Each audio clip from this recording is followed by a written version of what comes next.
Korea's state prosecutors are waiting for the nation's top office to respond to its request to question President Park Geun-hye over the abuse of power scandal. It'll mark the first ever probe into a sitting president. And the prosecution expands its investigation into the scandal by summoning business tycoons of the country's major conglomerates, including Samsung Electronics. Plus, a powerful 7.8 magnitude earthquake strikes the South Island of New Zealand, triggering a tsunami and killing at least 2 people. These and more coming right up.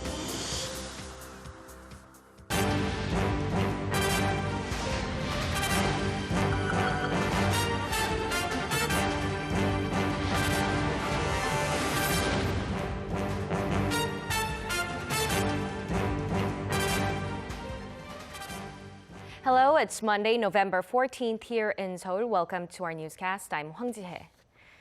We start off with a state prosecutor's push to investigate President Park Geun-hye over her role in the influence peddling and corruption scandal that has rocked the nation.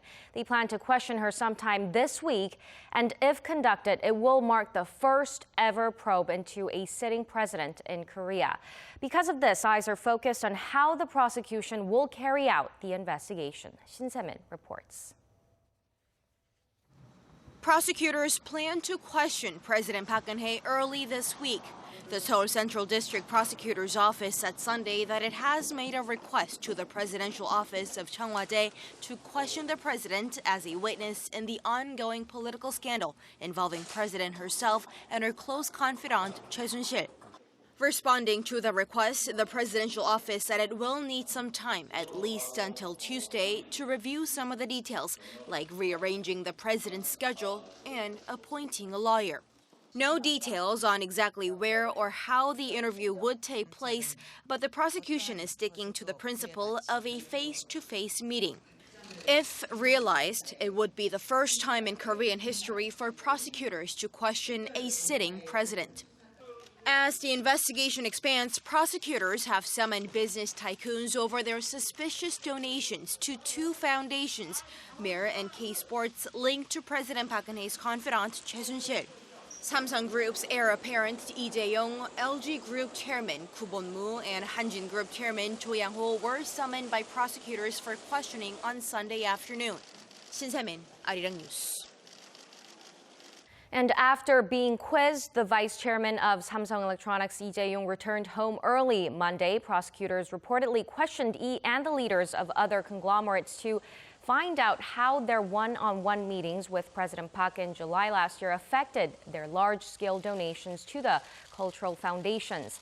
Hanjin Group Chairman Cho Yang-ho also left the prosecutor's office early Monday after being questioned on whether he quit against his will as president of the 2018 Pyeongchang Organizing Committee in March. Cho was reportedly called in as he was allegedly forced to quit as he refused to cooperate with Choi Soon-sil in placing an almost $130 million construction order with a Swiss company. And the Korean people held a massive demonstration in downtown Seoul on Saturday evening to call for President Park's resignation. Since then, the president and her staff have been discussing what they can do to calm the public outrage and carry on state affairs as smoothly as possible. Song Ji-sun has the details. The voices of up to a million people were loud enough for the president to hear from the top office as she contemplates ways to soothe public anger. Meeting with reporters after the massive protest, the president's spokesperson said the president heard the voice of the people at Saturday's protest and takes very seriously the gravity of the current situation. He added that the president is also deliberating over ways to fulfill her responsibilities as president and to normalize state affairs. Most of the president's staff stayed alert overnight during Saturday's protest. The court for the first time allowed protesters, on the basis of freedom of assembly, to march the boulevard closest to Blue House. Park has given 2 public apologies, the first amid the initial outrage over the Choi Soon-sil scandal, and the second one 10 days later. Monday marks the 3rd week since her first public apology, with massive protests taking over the nation each of the past 3 weekends. The presidential office said that BREAK is considering all possible measures to counter the crisis, and efforts continue to meet and speak with opposition parties as they refuse to propose a prime minister nominee to whom the president has vowed to transfer most of her governing power. 송지선, Arirang News. In the aftermath of the huge rally, lawmakers have also been speaking out to soothe public discontent. The leadership of the ruling Saenuri party has pledged to carry out a shakeup, with some ruling party lawmakers even calling for President Park to be impeached. The opposition parties also called emergency meetings, upping the pressure on the president to make a decision. Ji Myung-gil has more. The ruling Saenuri Party's chief Lee Jung-yeon said Sunday that the party will hold a national convention in January to pick its new leader and promise to step down once the administration stabilizes. I will immediately resign once rival parties pick the new prime minister and when a bipartisan cabinet is formed.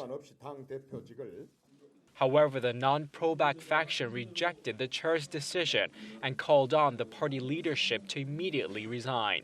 They also issued a statement saying they would forge ahead to dissolve the party and recommended a public vote on whether President Park Geun-hye should stay in office.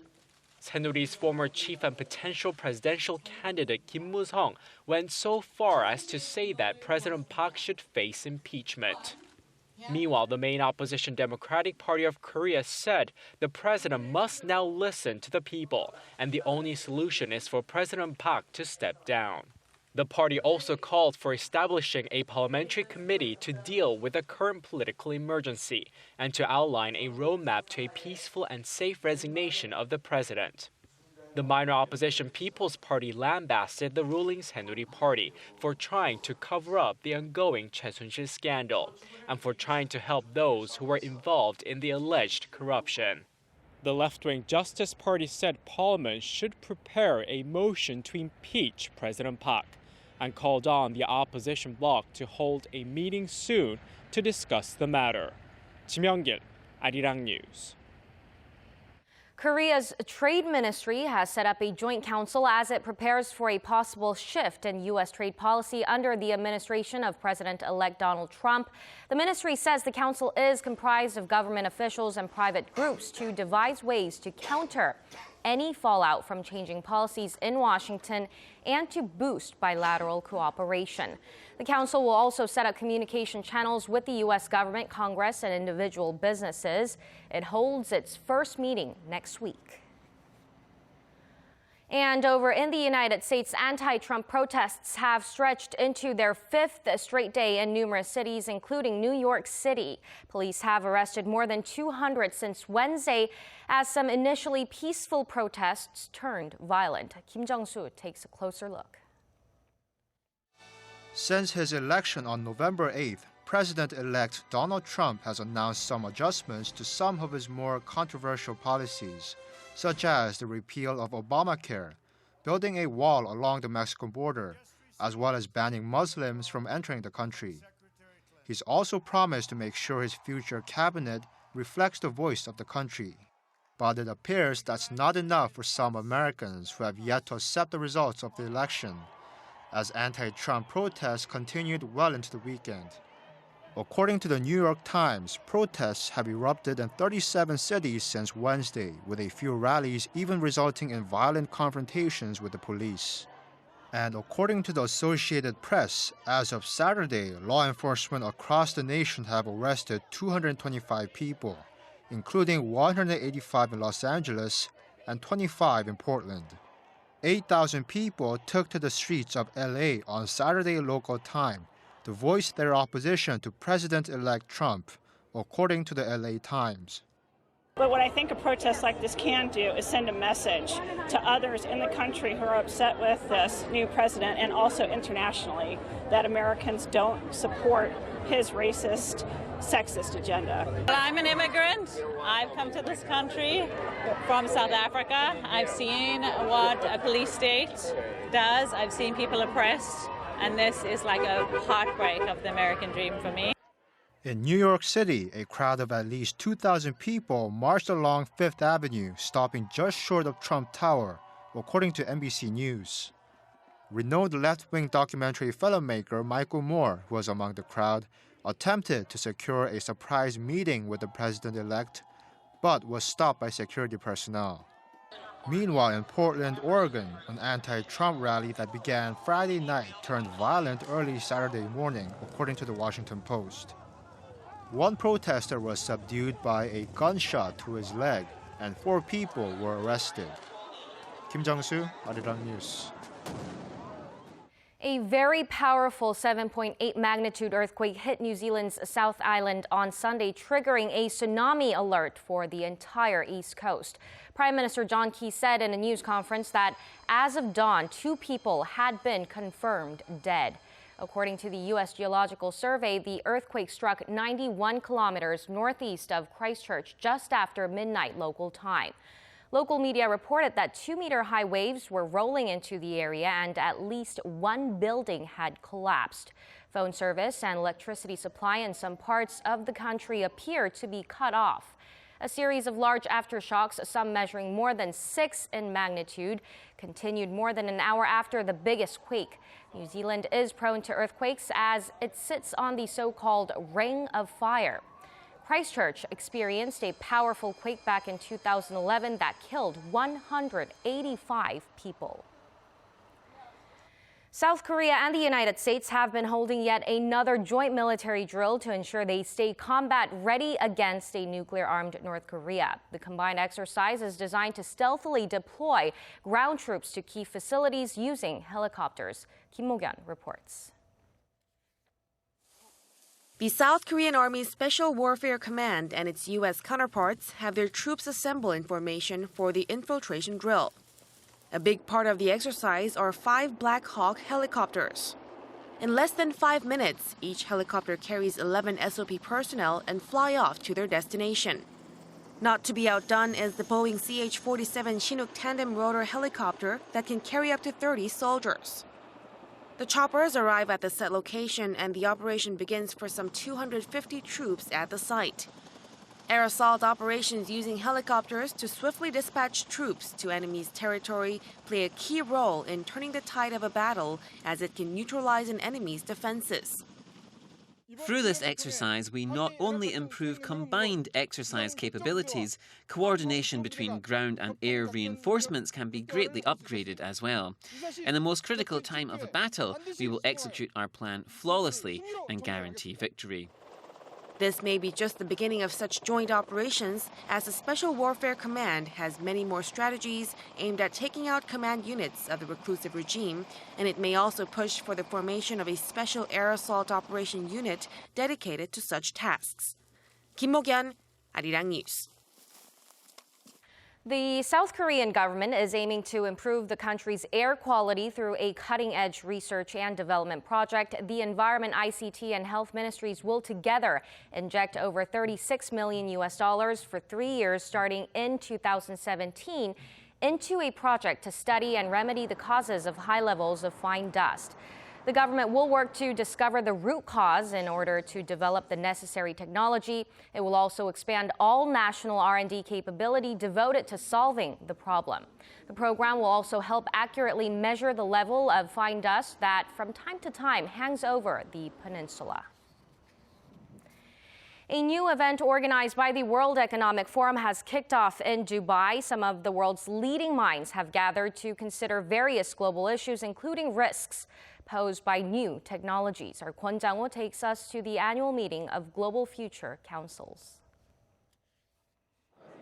It's been a year since the international think tank, the World Economic Forum, announced its new central theme of the Fourth Industrial Revolution. That's the convergence of new technologies such as artificial intelligence and big data, bringing dramatic changes to our world. It's a convergence across the digital, physical, biological worlds to create new neurotechnological capabilities and solutions. But with as many new opportunities the Fourth Industrial Revolution offers, some of the leading minds that have gathered here in Dubai are also putting careful consideration into some of the dangers it poses as well. The World Economic Forum has published results of a survey on Sunday identifying new technologies that need better governance. They include AI, biotechnologies, and blockchain. Depending on the area, how those technologies are applied, we really need the different types of expertise, the technological expertise, but also the angle from the application in order to develop the governance and regulations that we need in order to reduce the risk of those technologies. It's been a big year for AI, from the continued growth of self-driving cars to AlphaGo, the computer that beat Grandmaster Isedol in the game of Paduk, which had been thought to be unwinnable for a computer. But the speed of its development also has many concerned, and thought is now being put into how it needs to develop. It's very important to discuss the potential risks of AI, and I hope that that discussion, in fact, leads to education of all technologists to ensure a human-centered process, a process that considers societal benefits. Last year, the World Economic Forum brought the fourth industrial revolution to the world's attention. Now they are highlighting the need to try and control, govern and shape the future rather than be led by it. Kwon Jang-ho, Arirang News, Dubai.